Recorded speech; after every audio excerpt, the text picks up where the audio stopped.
جب بھی ہماری زندگی میں غم، مشکلات، پریشانی آتی ہے تو سب سے پہلے ہم اپنے رب سے شکایت کرنے لگ جاتے ہیں۔ ہم یہ کہنے لگ جاتے ہیں کہ یہ جو ہماری زندگی میں پریشانی آئی ہے وہ ہمارے رب نے دیا ہے۔ ہم بھول جاتے ہیں کہ ہم نے کیسے کیسے اعمال کیے ہیں، ہم نے اپنے رب کو کتنی بار ناراض کیا ہے، ہم نے اپنے رب کے حکم کو کتنی بار ماننے سے انکار کیا ہے۔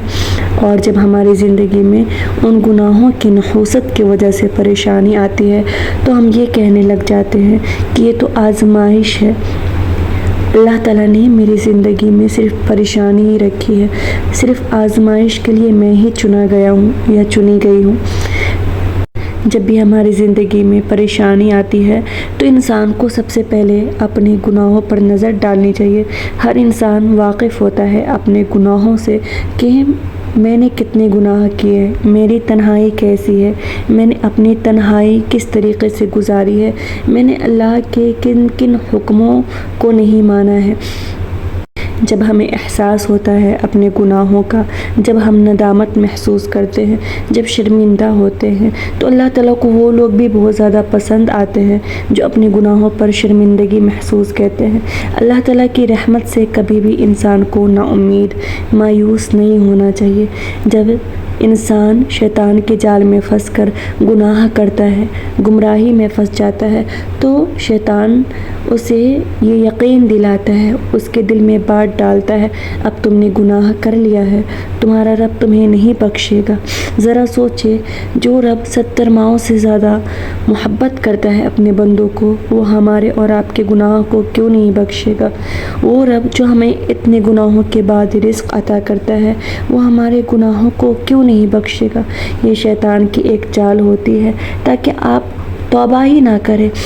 دیکھیں، اللہ تعالیٰ کو وہ بندے بے حد پسند ہیں جو گناہ کرنے کے بعد بھی اللہ تعالیٰ کے سامنے بار بار اپنے گناہوں پر روتے ہیں، شرمندگی محسوس کرتے ہیں۔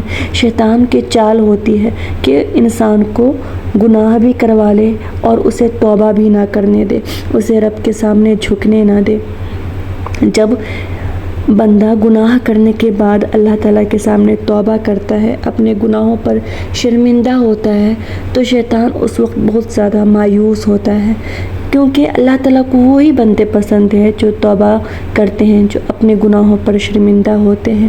اس لیے یہ نہ سوچیں کہ اللہ ہمارے گناہوں کو نہیں بخشے گا۔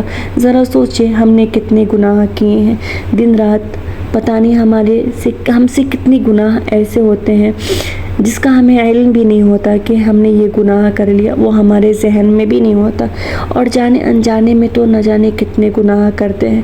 پھر بھی ان سب چیزوں کے بعد، ان گناہوں کے بعد بھی ہمارا رب ہمیں رزق عطا کرتا ہے کہ انسان، اللہ کی محبت انسانوں کی محبت جیسی نہیں ہے کہ انسان ناراض ہو جائے تو بولنا بند کر دے، ہم سے ناتا رشتہ سب ختم کر لے۔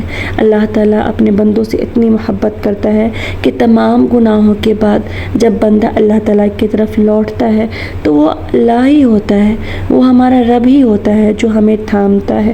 انسانوں میں اتنی کہاں طاقت کہ ہم اس کی نافرمانی کریں یا پھر ہم اس کی بات نہ مانیں اور وہ ہمیں اپنا لے۔ یہ تو بس ہمارے رب کی محبت ہے جو اتنے گناہوں کے بعد بھی ہمیں تھامتا ہے، جو ہمیں سنبھالتا ہے، جو ہمیں سنوارتا ہے، جو ہمیں نیکی کی طرف واپس لے کر آتا ہے۔ اللہ تعالیٰ اپنے بندوں سے کہتے ہیں، اے میرے بندے، مایوس نہ ہو، تو میری رحمت سے مایوس نہ ہو، تو توبہ تو کر، میں تمہارے تمام گناہوں کو بخش دوں گا۔ جب بندہ توبہ کرتا ہے تو اللہ تعالیٰ اس کے پچھلے گناہوں کو ایسے معاف کرتے ہیں جیسے اس نے گناہ کیا نہ ہو۔ ہاں، بس شرط یہ ہے کہ اس نے سچے دل سے توبہ کی ہو، ندامت محسوس